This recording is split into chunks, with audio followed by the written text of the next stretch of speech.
This video is brought to you by CoolstuffInc.com, where you can find cool stuff in stock. Hello and welcome back to another day in the arena. It's me, it's CGB, and today in the arena we missed Meta Monday, but let's do a little Tryhard Tuesday and do a quick talk about what happened in Tournament Magic over the weekend and what is to come. The Players Tours kicked off in Brussels and Nagoya with the Pioneer format. Pioneer is a format going back to Return to Ravnica, about 16 sets deep, and it will someday be on Magic Arena, so they claim, by bringing in the most popular cards that are making waves in that format and having us play with them. That, I don't know when that will happen. It might not be for years, to be honest, but I know most of the cards in Pioneer. I followed or played Standard while they were popular. So I thought it would be an interesting format to watch. I did a live party on my Twitch channel. My subscribers can watch the replays of that. Twitch subscribers, that is. And yeah, it was a pretty interesting format. When we look over the decks that performed well, Joel Larson returned to take home the cup. Look at that handsome devil, those piercing blue eyes. And Euro, of course, was the carrier. So yeah, prepare the hatred and stuff. Where are my top 8 deck lists? There we go. But the Larson Sultai ramp was actually pretty cool. I was a fan. It has a lot of interaction and it has a lot of interesting stuff going on. Abrupt Decay is a cool card. I'm not going to go over every single card in the format, but if you want to go to Magic events like Magic GG, go check it out. This is just supposed to be a quick update before I play some games. God knows that's hard when I'm talking about professional Magic, but Euro is the big winner in this Sultai graveyard-oriented mid-range list and propelling Larson to victory. The big decks of the tournament, the most played deck in Brussels was this mono black aggro deck, which features a whole bunch of 1-mana 2/1s and Knight of the Ebon Legion and Murderous Rider and Rankle, a bunch of cards we currently have in Standard, including Spawn of Mayhem, making you wonder if maybe we should be playing a bit more aggressive mono black in Standard since all these cards are making the cut. And there were some other really fun things. Probably the most breakout deck and the second most played deck in Brussels was Dimir Inverter, which features a Dimir control deck built around Thought Erasure, Thoughtseize. Dig Through Time is a fun card draw spell. It's like Drawn from Dreams, but it's 2 mana and it's an instant. I'm sure that's fine. Drown in the Lock, Fatal Push, Opt, but then it one-shot kills you. It one-shot kills you with Inverter of Truth, which says exile all cards from your library face down and your graveyard becomes your library. And Thassa's Oracle, which wins the game if your devotion is greater than your library. What a fun 2-card I win the game combo. The deck was, Nagoya was about a day behind. Time differences and stuff. Maybe it was actually a day ahead. I don't know how time zones work, but in Nagoya, we saw the Mirror Inverter deck completely take over, being 1, 2, 3, 4, 5 of the top 8, as opposed to only being 1 of the top 8 in Brussels.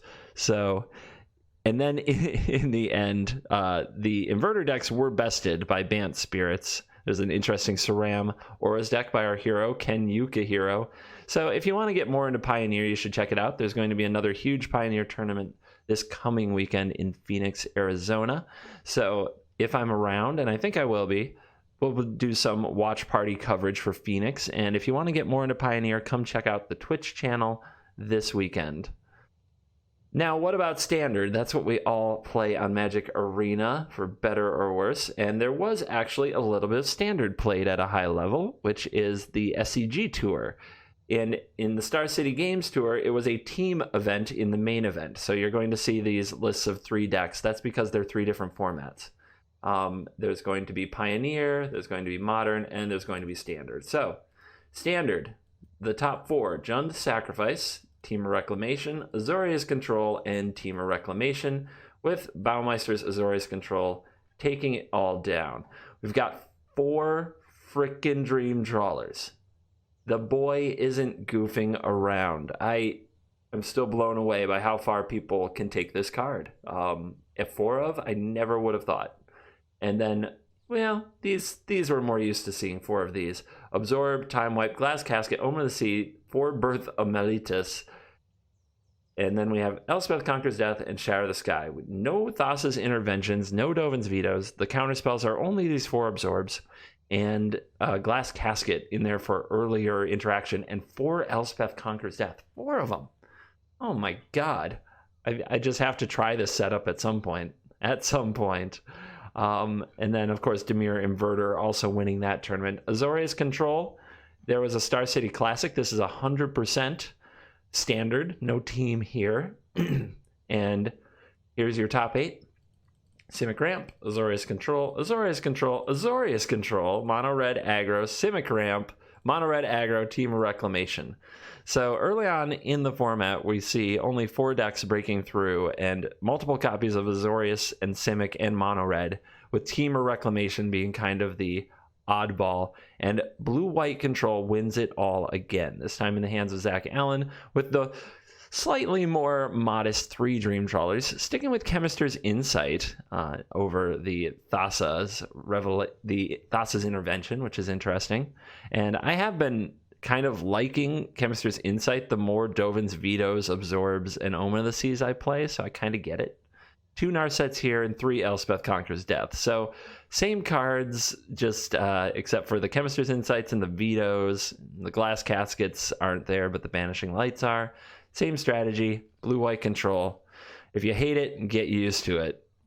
And then, yeah. So that's going to be the quick sum up of what happened in the meta this weekend. Now let's dive into today's video. And we're back to the battling part of this day in the arena. So what happened to Mono Black? I put out my first video, I claimed it, it's mine, and then I left it alone to play all kinds of other things. I assumed it would be fine. I assumed y'all would go out there and figure Mono Black out and dominate the ladder. But Mono Black is more of a fringe player right now. A lot of people have gone on record as saying it's not very good, and you just don't see it that much. And it feels like in a world where Mono Red is so popular, Mono Black could be very good, as Mono Black is typically a color that rises up to battle a Mono Red deck whenever both are in the format and both are good.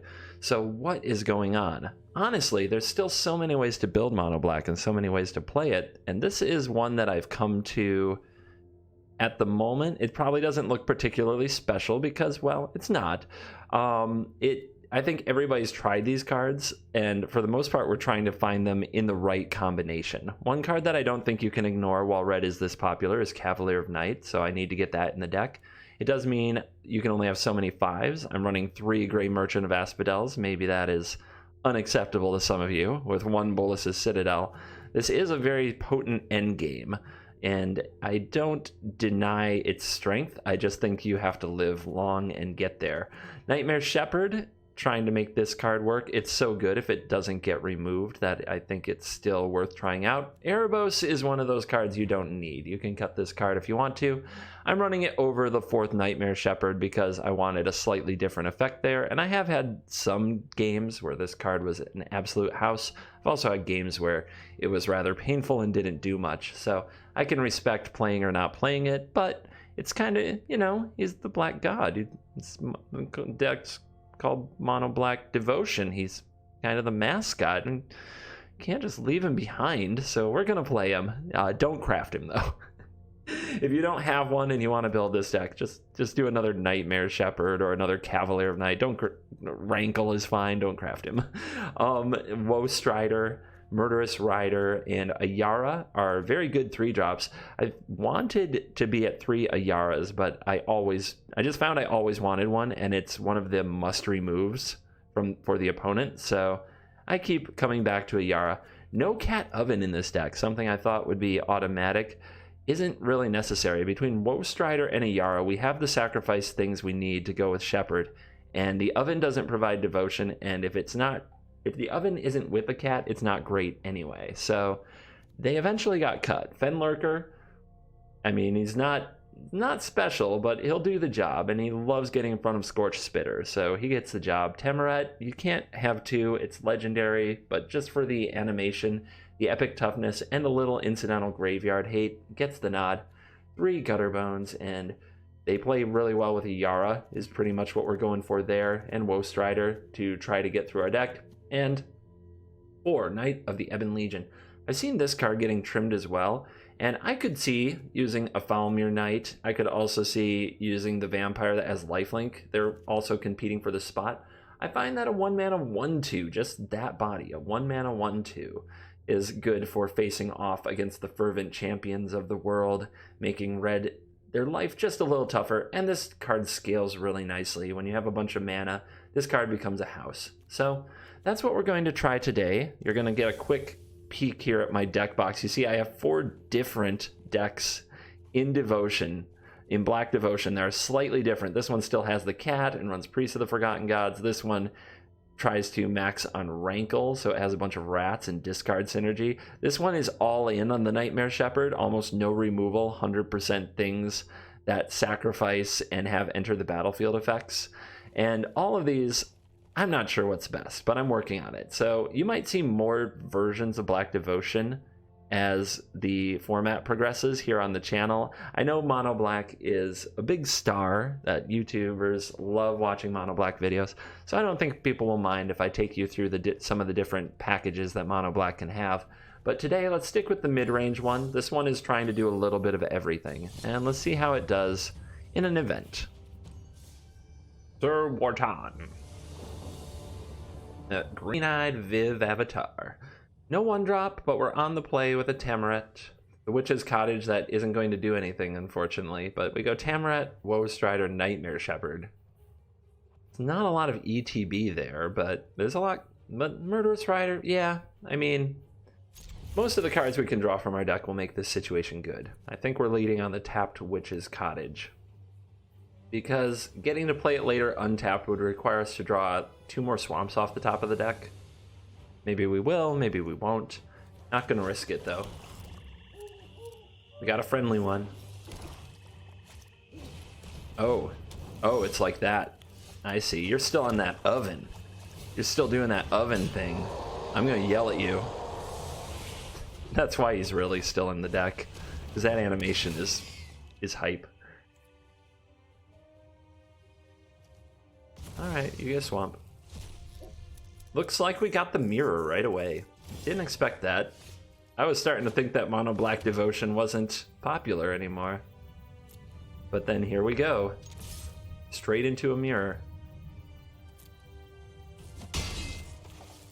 Magic's weird sometimes.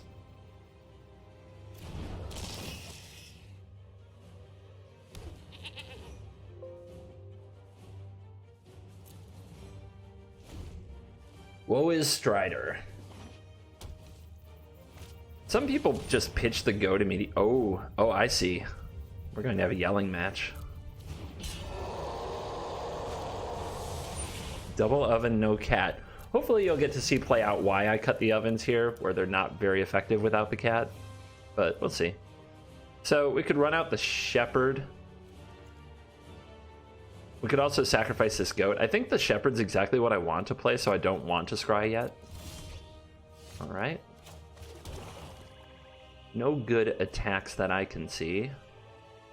We could attack with the Tamaret. If the opponent blocks with their Tamaret, we could shoot their Fenlurker, killing their Tamaret. I don't think that's worth it when I could be playing a Nightmare Shepherd.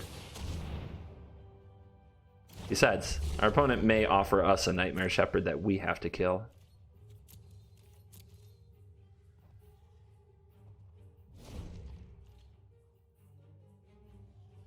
Now it's time to find the Grey Merchant.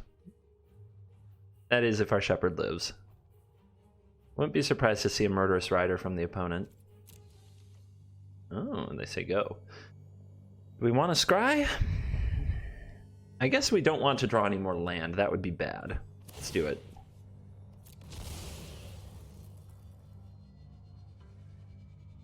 Fenlurker is pretty solid. Pretty solid.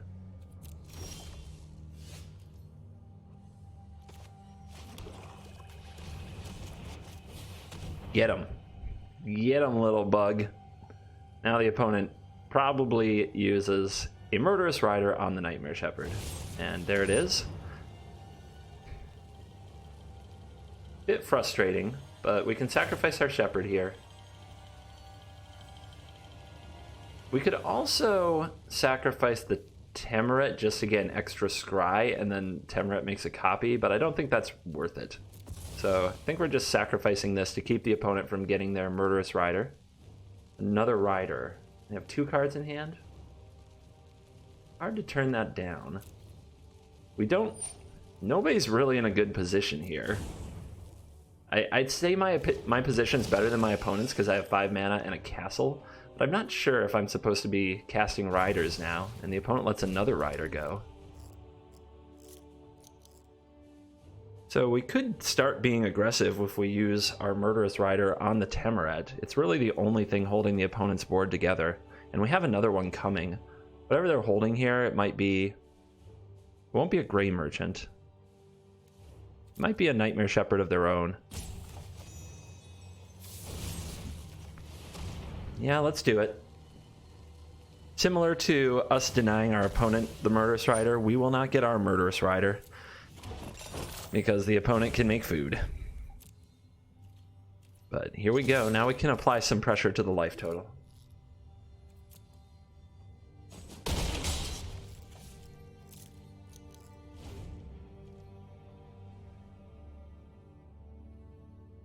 They do have another Nightmare Shepherd. It's not great. Or nope. Looks like they're just sitting on 2 cards here.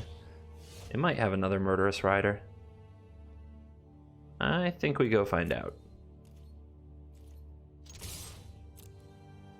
The Fenlurker should attack too because we can pump our Fenlurker. And here is their Fenlurker jumping in front of the Woestrider. Activating. So we look in our graveyard. We're still a little ways off from bringing this back, unfortunately. I still think we just take this trade and draw cards with the castle. Woestrider can leave, and it's not the end of the world.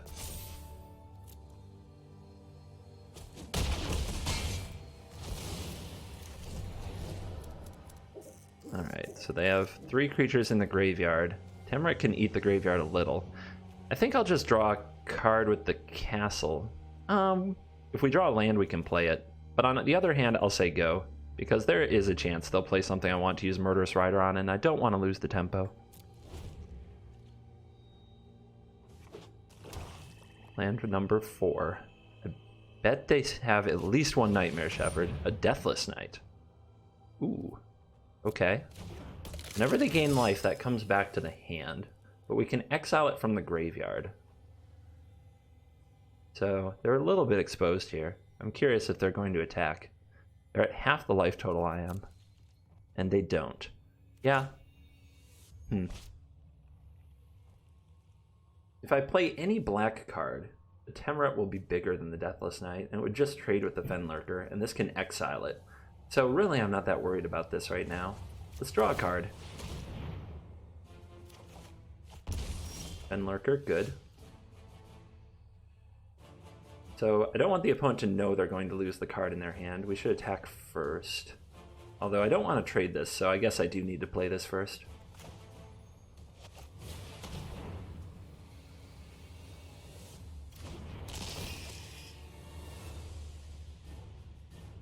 Nightmare Shepherd, yep. Had a feeling. Okay. Send the message. Yeah, the opponent wants to play this. Give me a nice. Alright. Well, I'm not going to pump this if I don't have to. And we'll keep holding up the Rider, but we also have the castle. Erebos off the top. That will be active, but we can turn it off by targeting Deathless Knight. And we should do that first so the opponent doesn't get a card draw. Or they would have to pay 2 life for it, so the card draw would be lethal. So let's let them have the Erebos. Now we'll swiftly end the Deathless Knight. It will turn Erebos off. If the opponent pays the 2 life to draw a card, they die.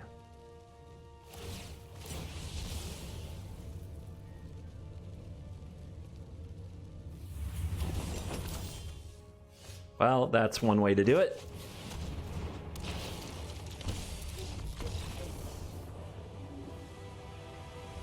Welcome to Black Devotion. Hand is much worse on the draw than on the play because You're not doing anything relevant till turn 3 on 1/1. Not very convincing, but at that, I don't think it's going to get a lot better. So we'll keep. You're not exactly mulliganing for a 1/1 or the one of Tamaret, are ya? Nope, can't really do that. This deck is a bit of a hole in the mana curve until the 3 spot, and then things start happening. And as you can see, we're actually going to have a pretty tight curve now, and the opponent hasn't put us under pressure.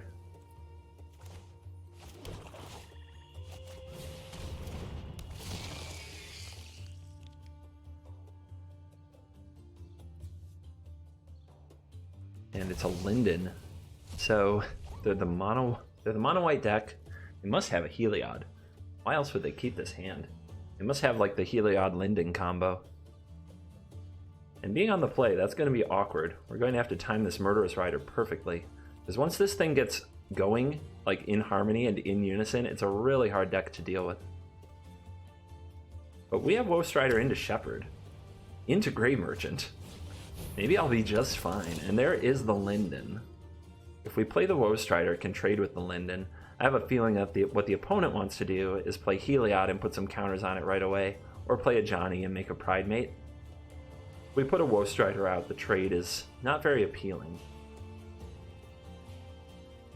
Also possible I should just Murderous Rider this, but then when the opponent plays a Johnny and minuses it, I don't really have a board. This thing puts you in a squeeze. Let's just go for our own little devotion curve with Nightmare Shepherd and Grey Merchant.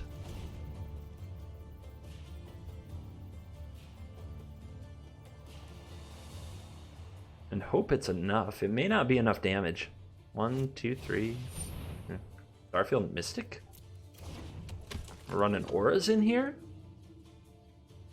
Are we gonna give Linden flying? Angelic Gift, anyone? Eh? Ah, no attacks? Sweet. Okay, that was not a very explosive turn. I like it. Bring forth the Shepherd. We could use the Fenlurker to make them exile another card from their hand right now. Honestly, not in a rush for that. I'm sure they have cards they wouldn't mind exiling at this moment. We want to try to make that moment very awkward. Grey Merchant does 1, 2, 3, 4, 5, 6, 7. And then it does it again. Here's Banishing Light. Rats. You broke up my perfect plan. What's the target, though? The Woe Strider? What? Alright. Well, let's do some of this nonsense right now, then. We want these extra enter the battlefield triggers, after all.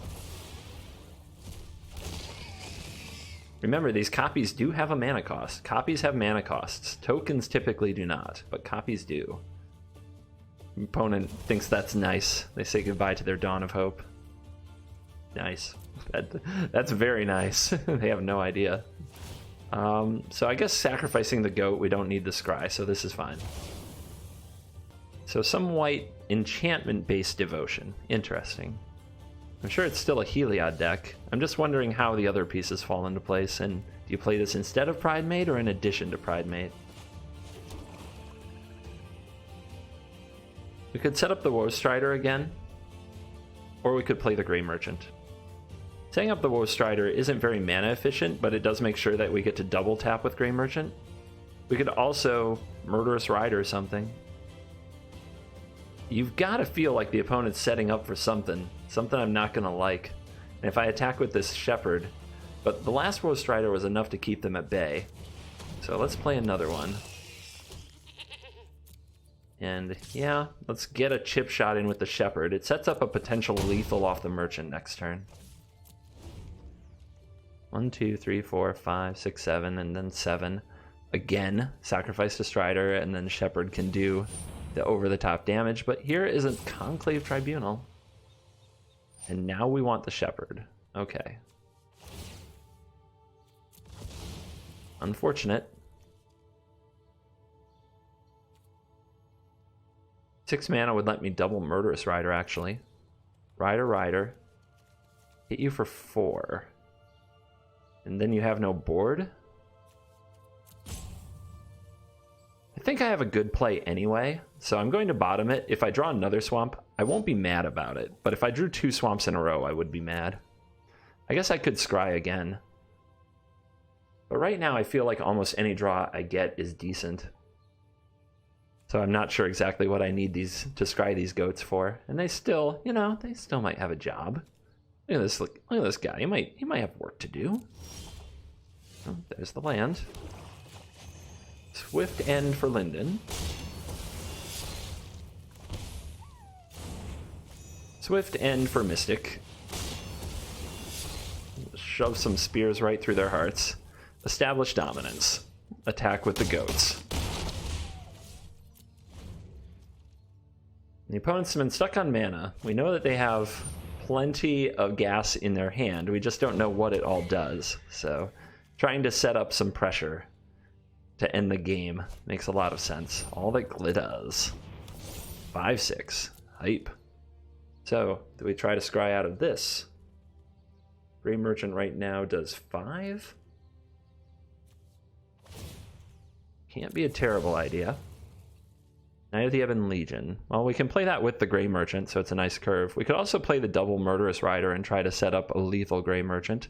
1, 2, 3, 4, 5, 6, 7, 8, 9, 10. It still doesn't get there.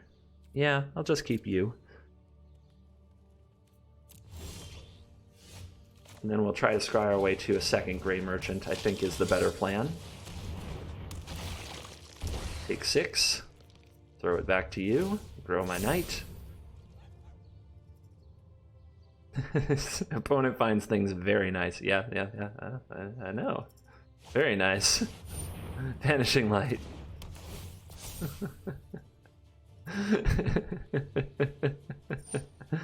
Alright, well, pitch this one.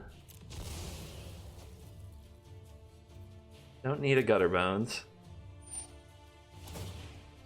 Trying to find other Gray Merchant. Come on. Yep.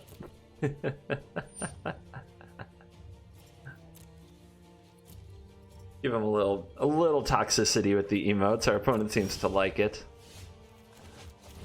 Tilt a few people in the comments.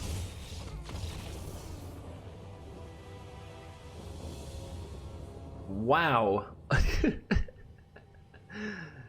Yeah, that's 21 converted mana cost in my hand and only 3 swamps. I don't think we can keep that. I don't think that's a keep. So this is, I think we just put away the Gray Merchant.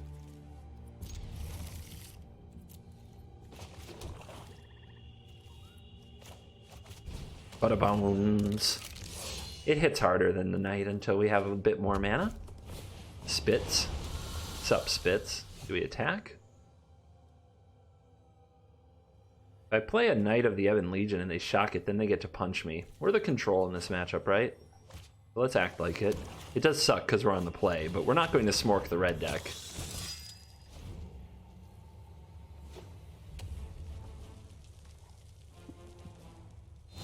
Yep. Would have been nice if I could have waited to get out the Woe Strider, but... And if I had one more land, I might have. Well, there you go.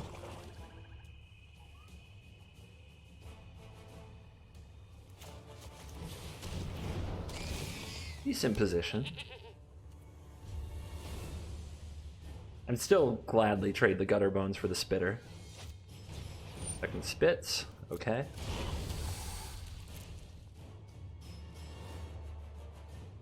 I really want to draw this land.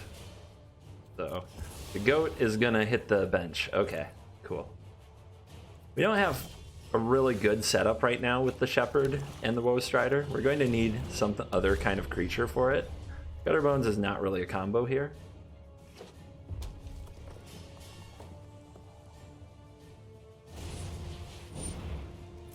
Okay. Takes on the Strider pretty well. And now we do have Murderous Rider ready to roll. So I think we can start punching the opponent with our Nightmare Shepherd. Put him on the clock. I guess I could have sacked this and got it back, but then I can't hold up Murderous Rider. Oh, you're a Spitfire deck. Okay. That's something. I can trade the Woe Strider for the Bone Crusher Giant. I guess I'd be pretty happy with that. The opponent's thinking about it. Because if the Woe Strider dies, I make another one. Gets me another goat. So the opponent passes the turn. What should I do? I think we can sacrifice the Gutter Bones for the Scry and try to draw something relevant. I want to hold up this Murderous Rider for when they play Cavalcade and try to move in. But we don't want to exile the Gutter Bones. Yes. Yes, yes, yes, yes, yes. That is why this card's in the deck.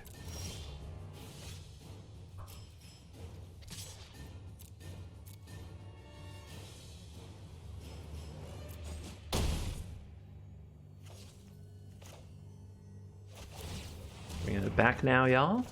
Put it out. Threaten the drag to the underworld, and the turn. We're starting to shift things pretty well in our favor. The opponent keeps taking these hits. Okay, they have a Chandra too. Let's see what they do with all this. Won't lie, I'm a pretty great pyromancer. We're definitely priced into killing something. And it's probably the Spitfire. It's the most dangerous card, but it could be the Bone Crusher Giant. I want to see how the opponent attacks. Say hi to my fiery friend. They might just... Oh, everything. Okay. Yep, Spitfire down.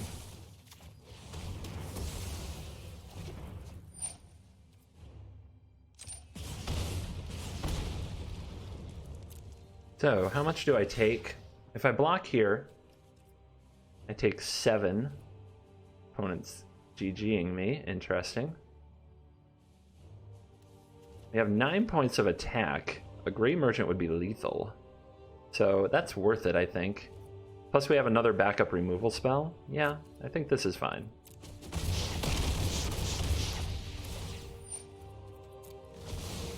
Alright, Grey Merchant. Do it! Yeah.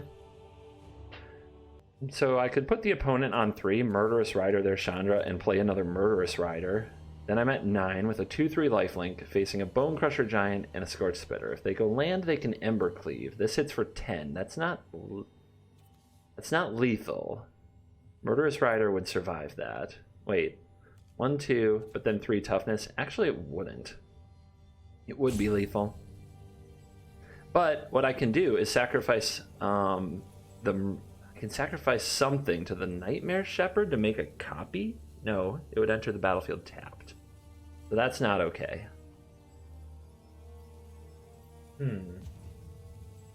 Very interesting. Maybe the trick is just to try to get the opponent low enough.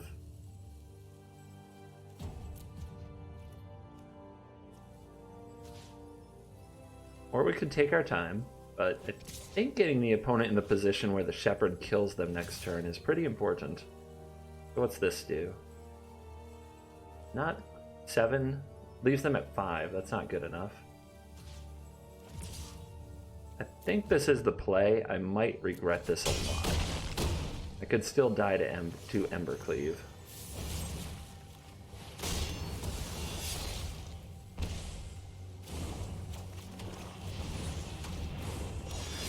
So the trick is if they have Ember Cleave, I block the Scorch Spitter, right? 8. Up to 10, down to 10? No, that wouldn't work either. Brutal. Okay. Cool. I will take that action. So I get another blocker and a goat. That's what we're looking for. Yeah. Red deck does red deck things.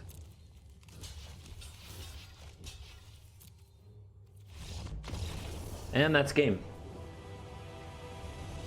Yeah, how would you have played that last turn? I think putting the opponent in lethal range is a pretty good move. We got Pack and a Mastery Orb. Give you a little treat. What are we gonna open? Make it spicy. Tyrannica. Yeah, this card I thought might be a good one of when the set was spoiled, but there's just no room for it. The white cards, especially the 3 spots, are just loaded. Mastery Tree. Let's get this colorful Hardened in the Forge card.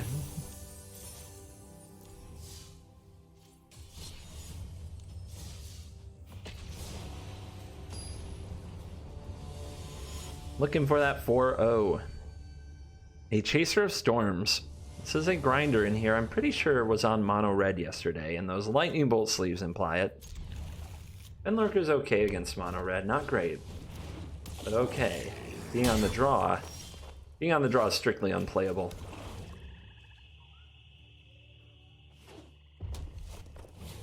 Well, game over, man. It's game over. They got my Citadel? What a load. Alright, Cavalier of Night says not just yet. Yarik's Fenlurker will keep picking off cards, and we got the Torbrand. Runaway Steamkin, that will have to die. Fervent Champion, that will crush me. Yep. Another Fenlurker, good riddance.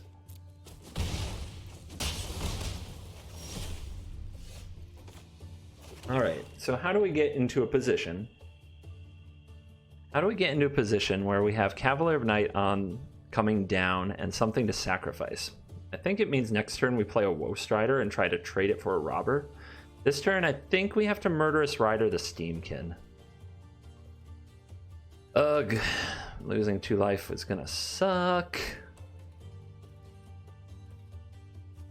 The other option is to play the Woe Strider and hope they don't have a Shock or a Bone Crusher Giant, which I think I hate. They get to Fenlurker me next turn if they get to attack with this. Maybe this is the target. Let them have a Steamkin. Oh, it sounds so terrible, but they're down to 1 card. Let's see what they do before combat.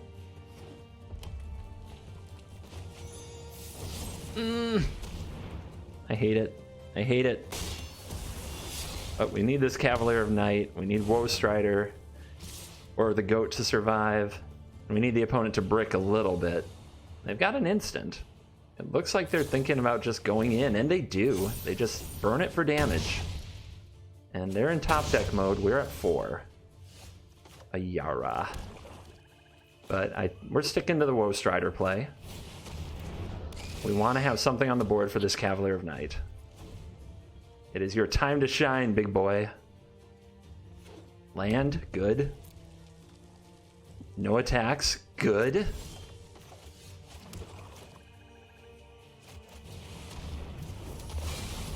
Oh, hi there. Hi there. Have you met my Cavalier? He's got the hugest booty and he gains me life. Oh yeah.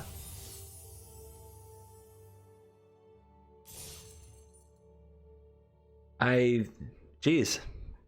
I hesitate to do this, but like I'm looking at my recording time and it's already video length. I don't find any of those games bad. The one against White Enchantments wasn't particularly competitive, but it was interesting. I didn't really know what their deck was doing. And when I'm in a spot like this, it just makes a lot of sense. It's like, okay, guys, that's your video for today. And yeah, I'm sure I'll either do the rest of it on my Twitch stream or on Patreon. So consider checking out the Patreon, and thank you. I can't believe how many new patrons I had over the weekend. 11 new patrons. I don't know if I've ever had that many in a weekend since maybe the week I launched my Patreon, and maybe not even then. So you guys have been really supportive, so thank you.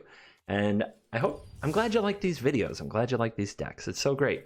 And right now, I wouldn't change a thing. That's easy to say when you're rolling. This is a deck where the numbers have been tweaked little by little every day. I don't think we even had an Ayara on the battlefield despite running 4 in the deck. Gutter Bones has been fine. And like I said, I wouldn't craft this Erebos. But if you have one, it's my deck mascot. Cavalier of Night. If there's going to be red in the meta, don't cut on this card. Gray Merchant doesn't do all that this card can do against black. Like, against black? No. Against red. All right. We'll leave it there. Thank you for watching this video. As always, I will see you in the next video. And a big thank you also, I mentioned my patrons, also YouTube members. I've never had so many YouTube members. Last month was a record for that with 23 new members signed up. I don't like getting into these thanking each person by name, because once you start that, it's hard to get away from that. Let me put it this way. You know, if you signed up for a membership, I know you're out there. I appreciate it. You're welcome to sound off in comments. Give yourself a high five. Totally. And know that I appreciate it greatly. Thank you for watching this video. I will see you in the next video. Goodbye.